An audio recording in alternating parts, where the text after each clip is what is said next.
हम पहुंच नहीं पाते और जहां तक हम जाने की सोच भी नहीं सकते। सुन रहे हो? आज गुवाहाटी के लोगों ने आगे आकर के अपना नाम दर्ज कराया। ये ऐसी जगह है जहां पर हम जाना भी चाहें तो हमें बहुत सोचना पड़ेगा। सुन रहे हो? गुवाहाटी, आसाम। और यहां पर तो ऐसा लगता नहीं है कि मैं दिल्ली में चातुर्मास कर रहा हूं, ऐसा लगता है जैसे एमपी में चातुर्मास कर रहा हूं। यहां पर ललितपुर, सागर, जबलपुर, सब जगह के लोग खूब यहां पर सुबह शाम उपस्थित होते हैं और नए नए लोग उपस्थित होते हैं। तो इतना अच्छा सा लग रहा है कि जैसे किसी एक समाज में होते हैं तो वही वही चेहरे दिखते 4 महीने तक। थोड़ा सा भीतर से कुछ होने लग जाता था। यहाँ पर नए नए चेहरे आते हैं, नए नए लोग आते हैं और रोजाना नए नए विदेशी पर्यटक आते हैं। तो विदेशी लोग भी कभी पोलैंड के, कभी हॉलैंड के, कभी जर्मनी के, कभी टर्की के, सब नए नए लोग आकर के कभी ना कुछ दर्शन लाभ लेते हैं, थोड़ा बहुत कुछ ना कुछ इंटरेक्शन भी करते हैं। और इन सब चीजों से धर्म का, जिस तरह से मैं सोच रहा था कि हाँ ये धर्म का केंद्र है दिल्ली का लाल किला, लाल मंदिर, ऐसे ही ये धर्म के केंद्र पर सारी जगह के लोग आकर्षित होकर के यहां पहुंचते हैं।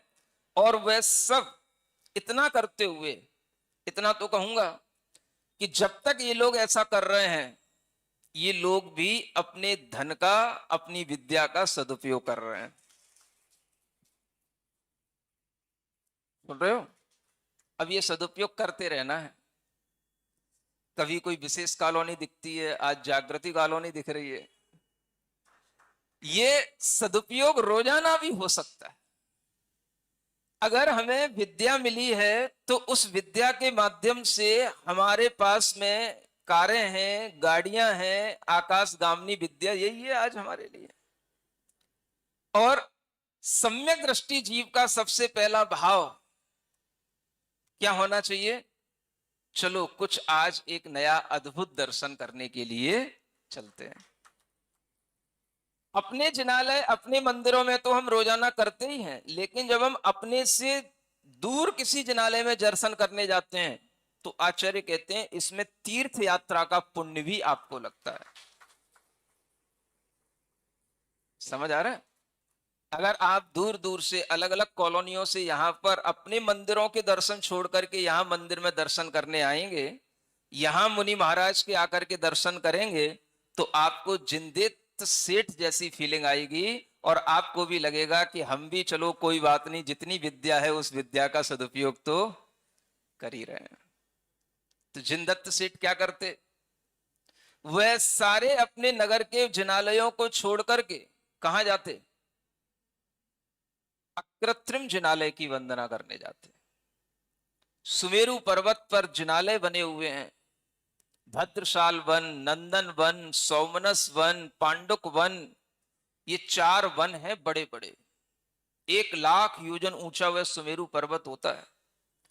और उस सुमेरु पर्वत के इन 4 वनों में चारों ही दिशाओं में एक एक जिनालय बने हुए हैं और हर जिनालय में 108 जिन बिंब हैं। सब उत्कृष्ट अवगाहना वाले जिन बिंब हैं, उनकी वह आराधना करने, पूजा करने के लिए चले जाते हैं। रोजाना थाल सजाते हैं, द्रव्य सजाते हैं, उनकी पूजा करने का भाव बनाते हैं। और उन्हीं जिनालयों में बाहर निकल करके जिन वनों में वह पहुंचते हैं, जिन उद्यानों में वह पहुंचते हैं, वहां पर भी उन्हें मुनि महाराज साधना करते हुए, तपस्या करते हुए मिलते हैं। सुन रहे हो? तो वह फिर क्या करते हैं? वह निर्ग्रंथ मुनि महाराज के पास भी दर्शन करने के लिए जाते हैं। महाराज के पास बैठे रहते हैं। कभी कभी कोई महाराज आंख खोल करके कुछ उपदेश भी दे देते हैं, और कोई महाराज अगर आंख नहीं खोलते हैं तो भी वह केवल दर्शन से ही संतुष्ट होकर के चले आते हैं कि ऐसे दर्शन और किसी को नहीं मिलते, हम जैसे सौभाग्यशाली पुण्यात्माओं को ही मिलते हैं। ऐसा विचार करके अपने घर वापस आ जाते हैं। सुनते हो ना? ये सम्यक दृष्टि जीवों का काम है। क्या समझ रहे हो? आ? ये कार्य किया जा सकता है। जिनदत्त सेठ के इस कार्य को देख करके सभी सेठ, श्रेष्ठी तो सभी है, जो श्रेष्ठी है वही सेठ हैं, सभी अपने आगे श्रेष्ठी ये संबोधन लगाते हैं।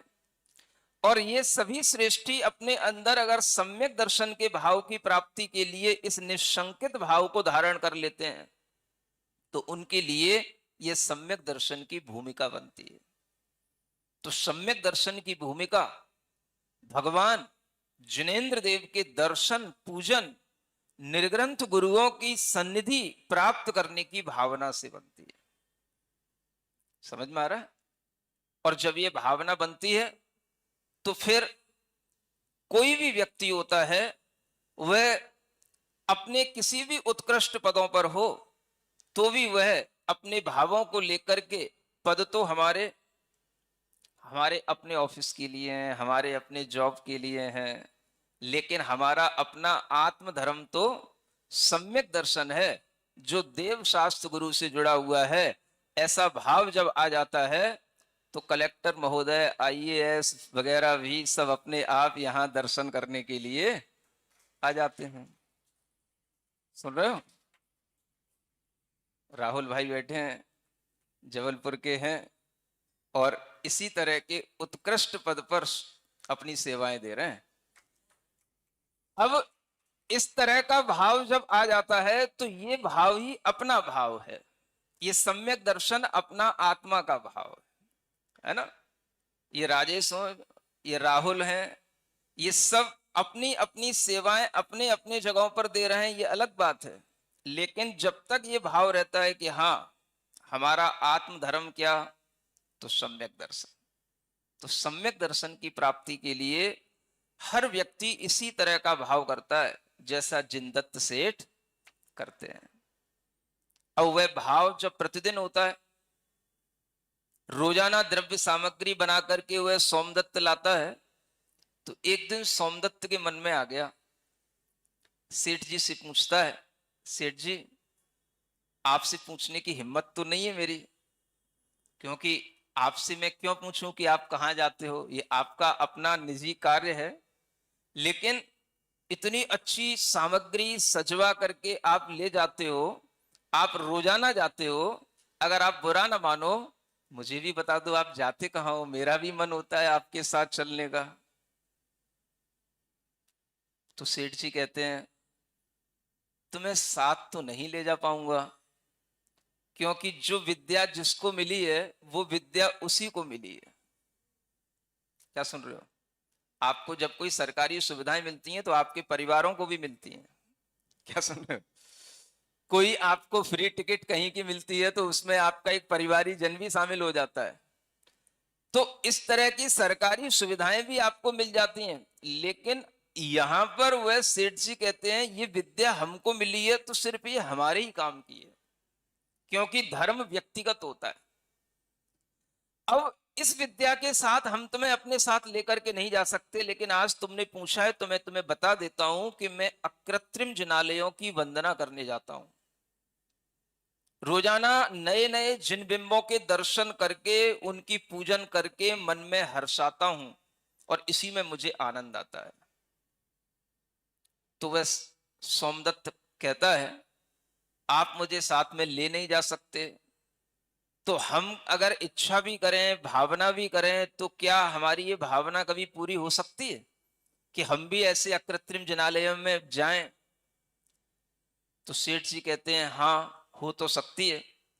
वह देवलोक जो हमें विद्या दे गए थे वो हमें एक बात और बता गए थे कि अगर किसी और को भी ये विद्या चाहिए हो तो उसकी एक विधि है, और वो विधि मैं तुम्हें बताए देता हूं।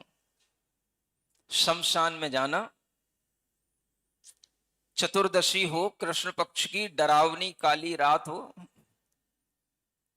और उस रात में किसी एक ऊंचे साइड पर लगे हुए किसी वृक्ष पर ऊपर एक स्थान बैठने का बनाना, और नीचे अनेक तलवारें उसके नीचे गाड़ देना। जहां तुम ऊपर बैठने की जैसे एक टोकरी टाइप का स्थान बन जाता है उसी को सीका बोलते हैं, उसमें बैठना और नीचे उसके पैनी धारदार तलवारें ऊपर को मुख किए हुए हों, ठीक है, और एक तलवार अपने हाथ में लेकर के उस पे बैठ जाना और णमोकार मंत्र पढ़ करके उन सीके की बंधी हुई रस्सियों को अपने हाथ से काट देना। ऐसा करने से तुम्हें एक विद्या सिद्ध हो जाएगी और नीचे गिरने से पहले ही तुमको वह विद्या अपने हाथ में ले लेगी और फिर तुम्हें आकाशगामिनी विद्या प्राप्त हो जाने पर तुम्हें कहीं पर भी तुम्हारा 2.5 द्वीप में गमन संभव हो सकेगा। तो सोमदत्त ने सुन लिया, मन हो गया उसका भी विद्या सिद्ध करने का, और वही सोमदत्त वह विद्या सिद्ध करने के लिए पहुंचा था और उसी जगह पर वह अंजन चोर उसे मिला था। अभी वह सोमदत्त उस अंजन चोर को यही बात सुना रहा है और वह अंजन चोर इस बात को सुनकर के सोमदत्त से कहता है, तुमने तो बहुत बार उठक बैठक लगा ली, तुम्हें हो क्या गया है, तुमने क्यों नहीं ये विद्या सिद्ध की? तो वो कहता है कि मैं जब जब उस सीके पर जाकर के बैठता हूं और नीचे जो तलवारें जब मुझे दिखाई देती हैं तो मुझे लगता है कि कहीं कुछ गड़बड़ हो गया तो लोग मुझे दुनिया का सबसे बड़ा बेवकूफ कहेंगे और मेरी कहीं मृत्यु हो गई और कोई बचाने वाला नहीं आया। तो ये शंका, ये संदेह मुझे बार बार ऊपर चढ़ा देती है फिर नीचे उतार देती है। मैं ऐसा करते करते कई बार कर चुका हूं, मेरे मन में थोड़ा सा भय बैठा हुआ है, संदेह बैठा हुआ है। तो वो अंजन चोर कहता है, ला ये तलवार मुझे दे, मैं जाता हूं। और वह तलवार लेकर के वह सीधा उस सीके पर जाकर के बैठ जाता है और उसको भी दिख रहा है नीचे क्या है, तलवारें गड़ी हुई हैं और वहां उस सीके पर बैठ करके उसे अपनी तलवार से उसको इन सब रस्सियों को उसे एक साथ काटना है। उसके अंदर संदेह नहीं है, जहां संदेह नहीं है वहां भय नहीं है। भय कहां पैदा होता है? जहां संदेह होता है। आपको किसी भी चीज से डर लगता है तो डर तब लगेगा जब आपको वहां पर किसी भी तरह का कोई आशंका पैदा हो गई हो। बच्चे घरों में भी कई बार डर जाते हैं। अगर उन्हें कभी ये कह दिया जाए कि इस घर में इस कमरे में छिपकली है, अगर नहीं भी दिख रही हो तो उन्हें अगर एक उनके दिमाग में बस ये डाल दिया जाए इसमें छिपकली देखी थी, सांप तो बहुत बड़ी बात है, अगर छिपकली भी कह दोगे तो बच्चे उस कमरे में घुसने में डर पैदा कर लेंगे। कभी कभी मान लो घर की छत पर या किसी ऐसे स्थान पर कहीं बाहर से लाइट आ रही हो और आपके घर में कहीं कोई ऐसी रस्सी बंधी हो, उसकी परछाई पड़ रही हो, सुन रहे हो, बच्चे ना समझ पाए तो उस परछाई को भी वह सांप की तरह देख करके, अरे अरे मम्मी सांप सांप सांप, एक बार उन्हें दिख गया सांप तो सो नहीं सकते रात भर। उनके लिए भय जब भी पैदा होगा तो किससे? संदेह से। उनने देखा नहीं कि यहां सांप है, उनने देखा नहीं यहां छिपकली है, लेकिन अगर उन्हें कह दिया और उन्हें उनके अंदर एक संदेह उत्पन्न हो गया कि यहां ये हो सकता है, तो वह संदेह ही हमारे अंदर एक डर पैदा कर देता है। सुन रहे हो? जो फियर क्रिएट होता है वो किससे होता है? डाउट से क्रिएट होता है। आपके मन में जैसे ही कोई डाउट आएगा, हम पास होंगे कि नहीं, ये डाउट आया, फियर क्रिएट हुआ, बस। बच्चे ये चाहते हैं कि हमारे अंदर भय ना पैदा हो, ये चाहते तो हैं, लेकिन उन्हें ये नहीं पता होता कि भय किससे पैदा होता है। जब भी भय पैदा होगा आपके दिमाग में जैसे ये आएगा, इज इट पॉसिबल और नॉट, अगर आपके दिमाग में आ गया कि और नॉट,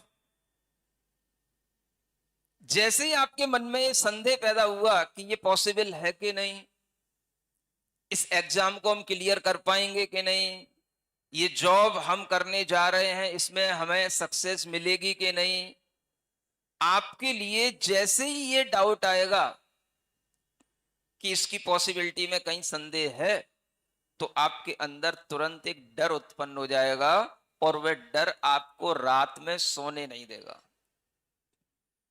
रात में कौन नहीं सोने देता? डर। और डर कहां से पैदा होता है? किससे? संदेह से। इसको संशय कहते हैं, इसी को संदेह कहते हैं, इसी को भ्रम कहते हैं, इसी को इल्यूजन कहते हैं। ये संदेह है, भ्रम है। जो भ्रम अगर हमारे दिमाग में है तो फिर हमें चीज की क्लियरिटी नहीं होती, तो उसी के कारण से हमारा कॉन्फिडेंस नहीं बनता और उसी की कमी से फिर हमारे अंदर डर उत्पन्न होता है और वो डर हमारे सारे काम बिगाड़ देता है। अगर ये डर ज्यादा बैठ जाता है किसी के अंदर ना, तो जानते हो कहां तक इसका अंत होता है? आदमी कपने लग जाता है। हाथ पैरों में तरह तरह के जो कंपन आ जाते हैं वो किसी ना किसी भीतर बैठे हुए डर के कारण से आने लग जाते हैं। और इस डर का कोई ओरिजिन है तो हमारे दिमाग का वह कीड़ा है जिसमें हमने किसी व्यक्ति के लिए या किसी वस्तु से हमने कोई अपने अंदर एक संदेह उत्पन्न कर लिया।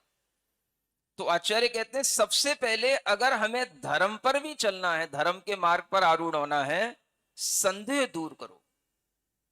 देव शास्त्र गुरु के प्रति अपना संदेह मत बनाओ। उनके विषय में अपना बिल्कुल क्लियर अपनी थिंकिंग रखो कि हमारा कल्याण इन्हीं से होना है, ये हमारे आत्महित के लिए सहयोगी तत्व हैं। और इस तरह का जब हमारे अंदर विचार आएगा तो हमारे अंदर फिर समर्पण आने लग जाएगा, क्योंकि समर्पण को भी रोकने वाला संदेह ही होता है। सोमदत्त ने जिनदत्त की बात जिनदत्त के मुख से सुनी। सुनते हो? देखो कितनी बड़ी बात सोचने की है। घटनाएं तो आपने सब सुनी होंगी, लेकिन उन घटनाओं के एक एक पॉइंट पर डिस्कशन करना, उससे कुछ कंक्लूजन निकलते हैं। सोमदत्त ने ये देखा कि जिनदत्त मंदिर जाते हैं, रोजाना वह द्रव्य सामग्री लेकर के जाते हैं, रोजाना उनके जाने का समय निश्चित है, ये सोमदत्त ने देखा। सुनते हो? फिर भी सोमदत्त को डाउट रहा। भाई डाउट अब किस बात का? तुझे पता है ना, तू उनके घर में काम करता है, तू उनके लिए सब कुछ कर रहा है, तब भी उसको डाउट। और इस अंजन को देखो, अंजन चोर को, जिसका नाम क्या है? ललित कुमार। सुन रहे हो? उस अंजन चोर को देखो कि वह डायरेक्ट कुछ नहीं देखा। तुम होते तो कहते बताओ, कुछ रिकॉर्डिंग दिखाओ, कुछ मोबाइल पे रिकॉर्डिंग बनाई हो तो दिखाओ कि हाँ कौन सेठ हैं, क्या लेकर के जाते हैं, कैसे हैं, तब हम विश्वास करें। एक थर्ड पर्सन की बात का विश्वास करना और उस समय पर विश्वास करना, जब हमारे पीछे पकड़ने के लिए, हमको पकड़ने के लिए पुलिस वाले, कोतवाल के लोग पड़े हों पीछे, और उस स्थिति में एक व्यक्ति की बात का विश्वास करके तलवार पकड़ करके उस सीके पर जाकर के बैठ जाना और अपने हाथ से उन रस्सियों को काटने के लिए तत्पर हो जाना, इस विश्वास के साथ। किस विश्वास के साथ? यह जिस सेठ की बात कर रहा है उस सेठ से हम भी परिचित हैं। वह सेठ जिनेंद्र भगवान का भक्त है, वह कभी भी झूठ नहीं बोल सकता, उसके वचन अन्यथा नहीं हो सकते। सुनते हो? भगवान की शरण लेने से श्रावक हो या साधु, उसमें भी इतनी पावर आ जाती है कि उसके अंदर जो वचन उत्पन्न होते हैं वो वचनों को भी लोग उपादेय मान करके अपना काम कर लेते हैं। एक सेठ के वचन को यह समझ करके कि सेठ कभी भी किसी के लिए अहित की बात नहीं कर सकता, उस सेठ के बारे में तो हम निशंक हैं।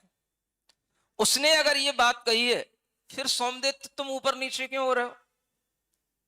नहीं, मेरे मन में बार बार विचार तो आता है कि ऐसा नहीं होगा, सेठ जी मेरे लिए कभी गलत तो कर ही नहीं सकते क्योंकि मैं तो उनका परम सेवक हूं। लेकिन फिर भी न जाने क्यों वहां बैठने के बाद में मुझे डर लगता है, जब मैं नीचे देखता हूं इतने सारे तलवारें लगी हैं और इनके ऊपर रात के अंधेरे में मैं गिर गया और कोई सुनने वाला ना हो, कोई बचाने वाला ना हो, तो क्या होगा? ये मुझे बार बार संदेह उस सीके से बार बार नीचे उतार देता है।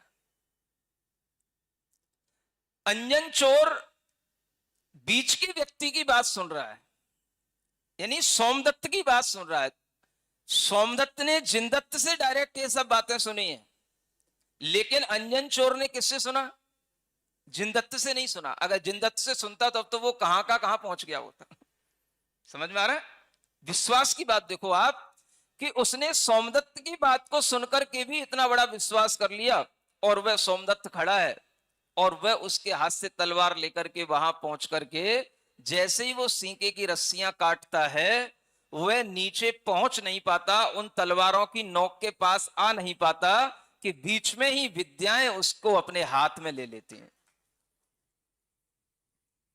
और सोमदत्त वहां खड़ा खड़ा देखता रह जाता है,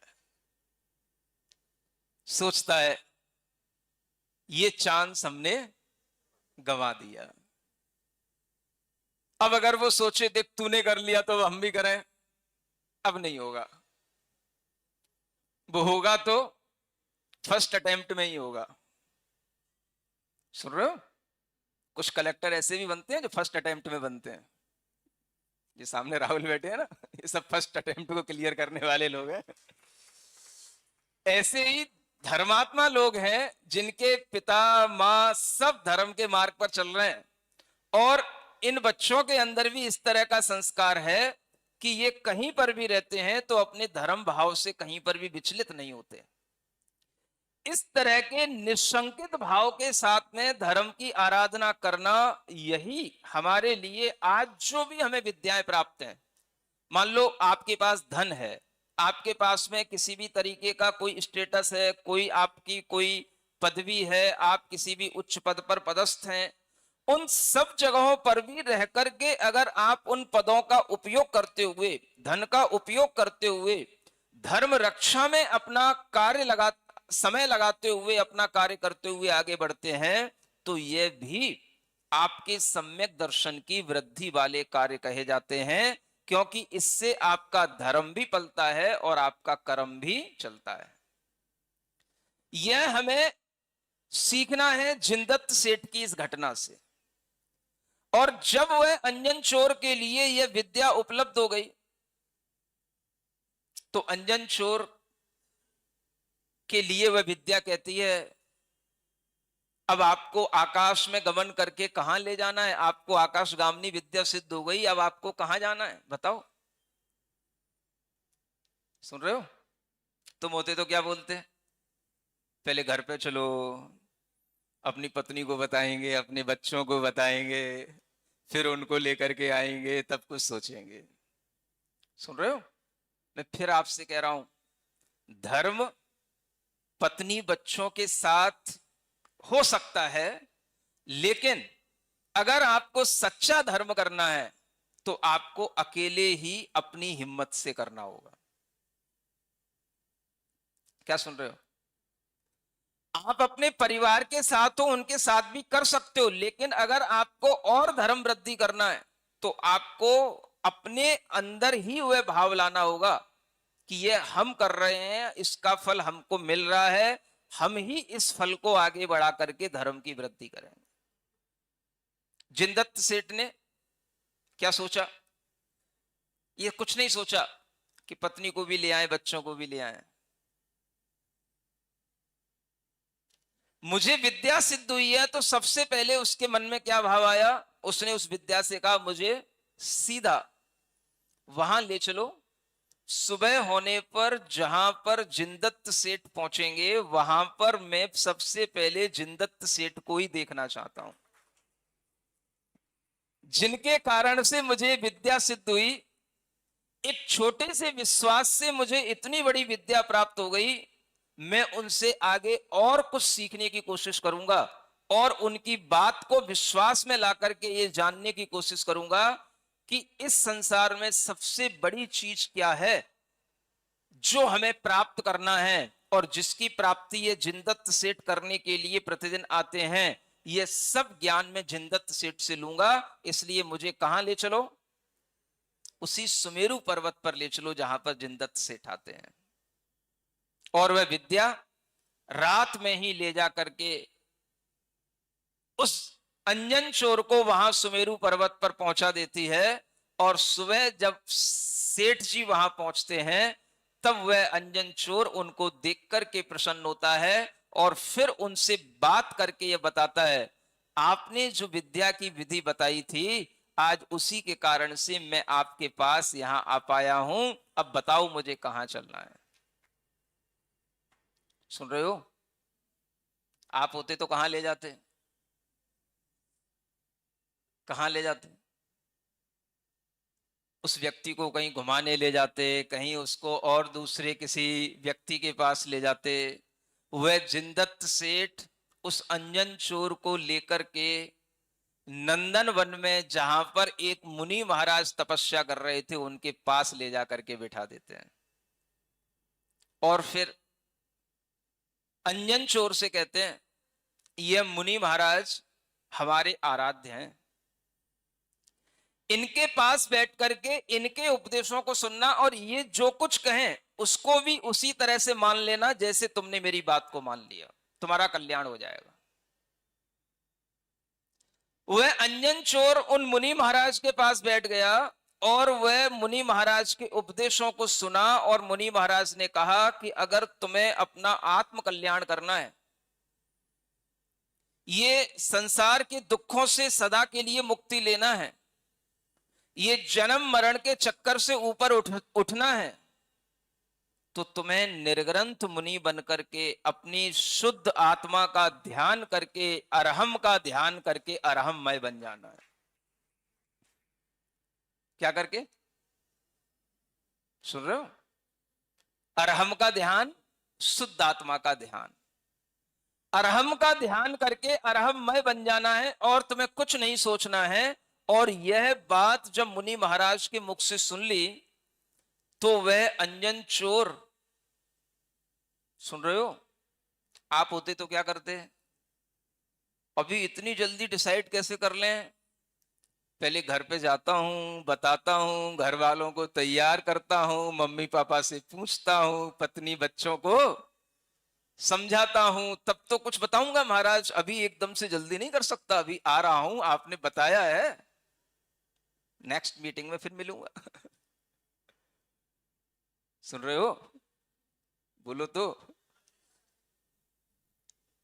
कोई इधर उधर की बात उसने सोची ही नहीं। उसने क्या सोचा कि जब सेठ जी की एक छोटी सी बात मानने पर मुझे इतना लाभ मिल सकता है, इतनी बड़ी विद्या मिल सकती है, तो मुनि महाराज की बात मानने से तो न जाने क्या होगा। और मुझे क्या नहीं मिलेगा? सब कुछ मिलेगा। अगर मुनि महाराज कह रहे हैं मुझे अनंत सुख मिलेगा तो मुनि महाराज की बात मानने से ही मिलेगा।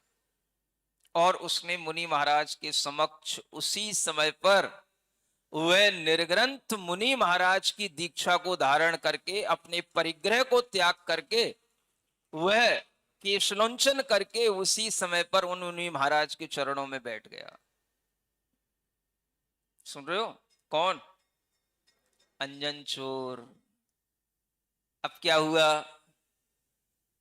वह तपस्या करने लगा। अब तो मुनि महाराज बन गए। अब क्या कहना पड़ेगा? अंजन चोर मुनि महाराज तपस्या कर रहे हैं,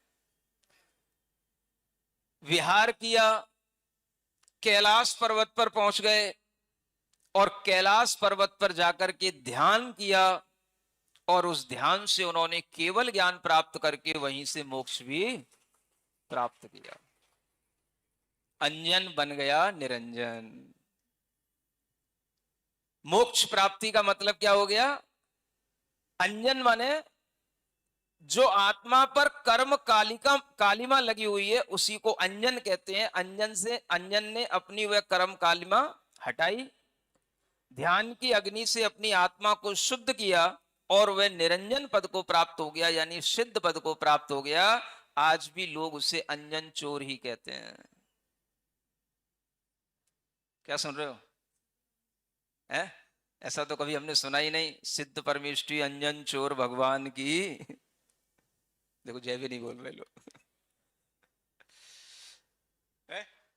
क्यों जय बोलने की हिम्मत नहीं पड़ रही? अंजन चोर की जय कैसे बोले? वो अंजन चोर तो उसका नाम उसके काम से फेमस हो गया, बाकी तो उसका नाम क्या था? ललित कुमार।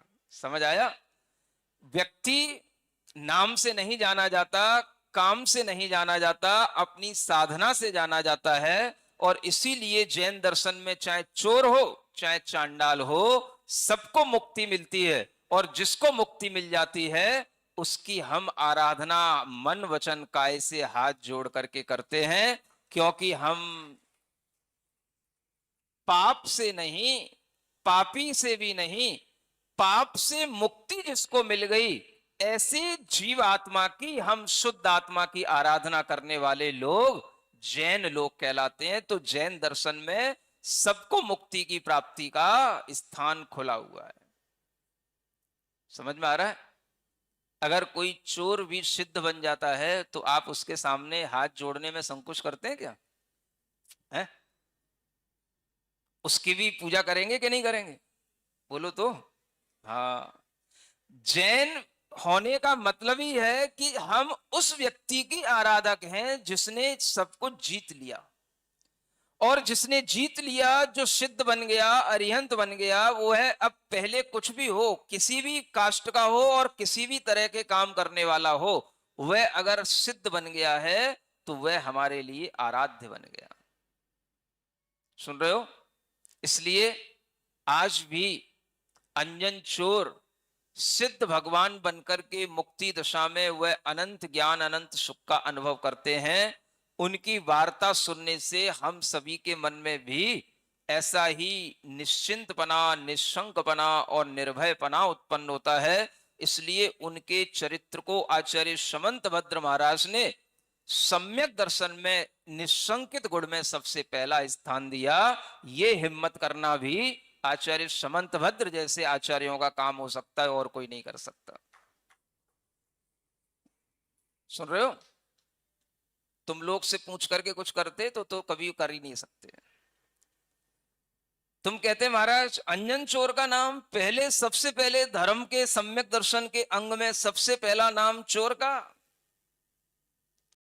नाम तो मेरा होना चाहिए महाराज। मैंने इतने बड़े बड़े रथ चलाए हैं, इतने बड़े बड़े मंदिर बनाए हैं, मैं सवाई सिंगई हूं, मैं सिंगई हूं, नाम पहले मेरा आना चाहिए। सुन रहे हो? ये चीजें इधर कम चलती हैं, एमपी में ज्यादा चलती हैं। सुन रहे हो? एमपी में लोगों को एक ये भी क्रेज रहता है, रथ चलवाना है, सिंगई की उपाधि लेना है। समझ आ रहा है? और भी बड़ा रथ चलवा दिया, 2 बार चलवा दिया, सवाई सिंगई की उपाधि। इस तरह का एक क्रेज रहता है पंच कल्याणक करा के रथ चलवाने का, है ना? दिल्ली वालों को तो ऐसा कुछ नहीं है। दिल्ली वालों को तो सिर्फ इतना ही है, पंच कल्याणक हो जाए, यही बहुत बड़ी बात है, रथ वथ तो कोई बात ही नहीं है। सुन रहे हो? आपके लिए अच्छी भावना बनी रहनी चाहिए और अच्छा मन बना रहना चाहिए। और अगर संभव होगा तो आपको इस चातुर्मास में भी एक पंच कल्याणक करने का, देखने का मौका मिलेगा। सुन रहे हो? सब कुछ होगा। जो जो अच्छा हो सकता है वो सब कुछ होगा। आपकी इसी तरह की उत्साह की भावना बनी रहे, आप निशंक बने रहें और निस्संदेह होकर के आप इसी तरह से ये समझ लें कि इस पंचम काल के लिए तो